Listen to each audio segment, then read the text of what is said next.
Panoorin po natin ito.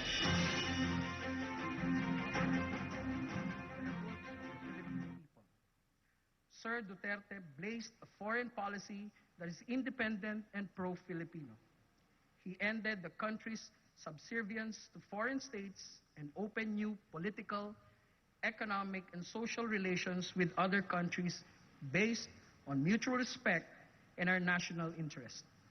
It is an echo of Rizal's actual shift from colony to national nationhood, making the Philippines the forerunner of the freedom movement in all colonized Asia. For making the forgotten and exploited Filipino feel that the government is listening and at their side.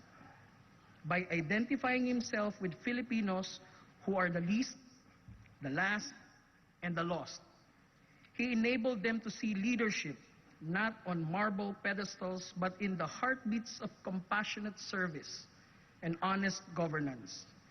Sir Duterte, with his reputation for integrity, bias for the poor, and quick action to victims of injustice, gave hope to the majority of the Filipinos. His servant leadership shows the tradition of the national hero present in him. Rizal's 4 years of selfless service in Dapitan put pride and faith in the company of the poor and the forgotten in the backwater pueblo at the edge of nowhere. For courage, conviction, and emotional strength in taking on the difficult problem of drugs, Sir Duterte waged an uncompromising war against drugs.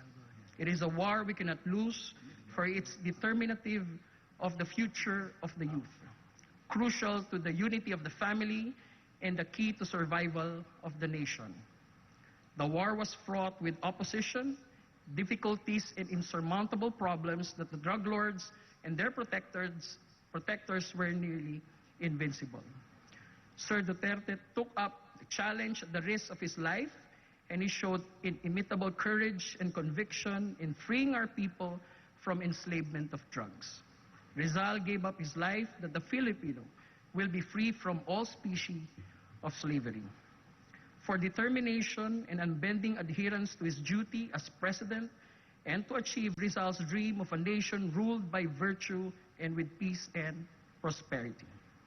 Determined and unbending in the fulfillment of his oath and obligation as president, Sir Duterte steadfastly unfolds the interests of the people over and above everything. In turn, the people gave him their faith and bestowed on him an extra high acceptance rating that continues to the day despite often undeserved criticism.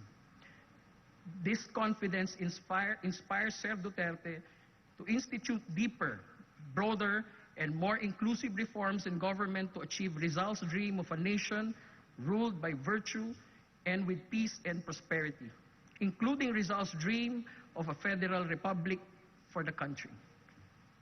In fitting tribute, grateful recognition and profound appreciation of his unparalleled determination to pursue the vision and values of the Knights of Rizal, enshrined in its charter and bylaws, this degree is given, conferred during the 21st International Assembly and Conference this 23rd day of February 2017, Anno Domini at SMX Convention Center, Davao City. Signed, Sir Renato S. Puno Sr., KGCR, Supreme Commander. Attested, Sir Maximo Salazar, KGOR, Supreme Pursuant.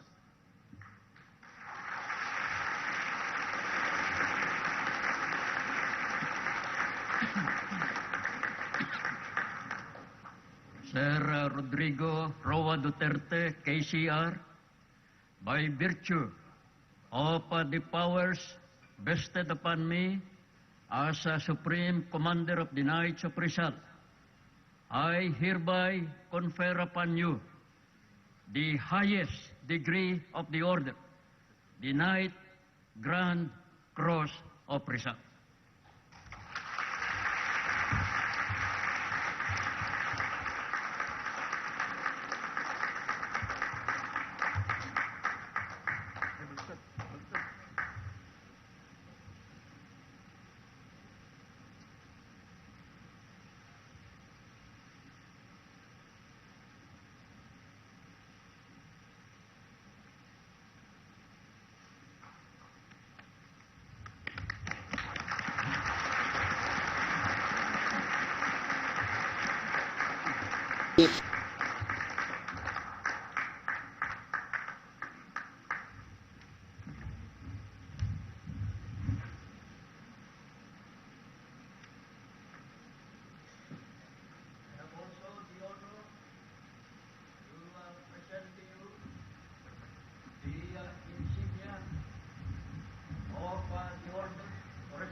For and in behalf of all the Knights of Rizal, I congratulate you, Sir Rodrigo Roa Duterte, KGCR, for receiving this honor. And ours is the distinct privilege to confer upon you the highest degree within the gift of the order. Illustrious Supreme Commander, I now propose that our new Knight Grand Cross of Rizal, Sir Rodrigo Roa Duterte, KGCR, address this assembly. Ladies and gentlemen, brothers and sisters, Sir Rodrigo Roa Duterte, the President of the Republic of the Philippines. Thank you, everyone. You may be seated now. Please, you may take your seats. May we call on the Supreme Commander, Sir Renato Puno Sr., to please introduce our guest of honor. Thank you very much.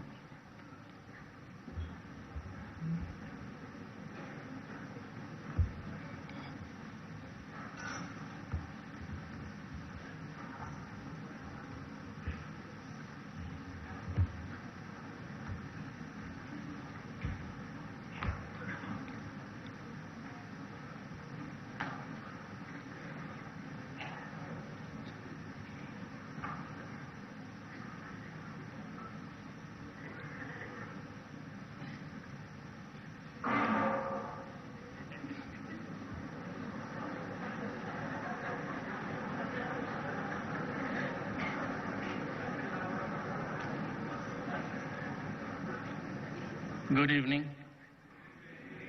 Chief Justice Renato Puno Sr., Supreme Commander, Knights of Rizal, and other members of the Supreme Council, members of the Knight of Rizal, honorable guests, my beloved countrymen.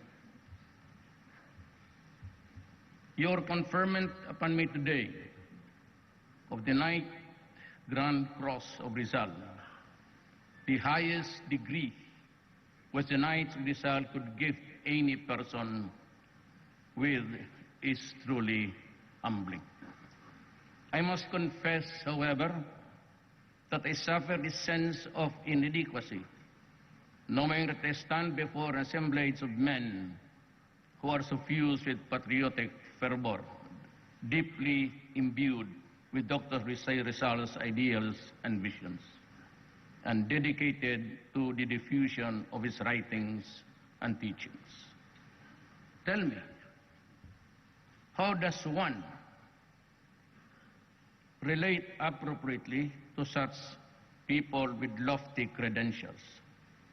That is the circumstance under which I labor, and I can only hope that I do justice to the award that you bestow upon me today. My friends, when I threw my hat in the presidential ring, I knew that our country was beset with a multitude of problems, some minor, but mostly major. I did not know then how deeply ingrained and enormous those problems were. Nonetheless, and early on, I felt that there must be a meaningful change or reform